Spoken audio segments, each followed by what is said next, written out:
রহমান রহিম আল্লাহ তাআলার নামে।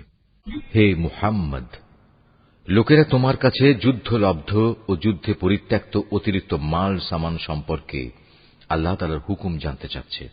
তুমি তাদের বলো, এ অতিরিক্ত সম্পদ হচ্ছে মূলত আল্লাহ তাআলার জন্য এবং তার রাসূলের জন্য। অতএব এ ব্যাপারে তোমরা আল্লাহ তাআলাকে ভয় করো এবং এ নির্দেশের আলোকে নিজেদের মধ্যেকার সম্পর্ক সংশোধন করে নাও। আল্লাহ তাআলা এবং তার রাসূলের আনুগত্য করো যদি তোমরা সত্যিকার অর্থে মোমেন হয়ে থাকো।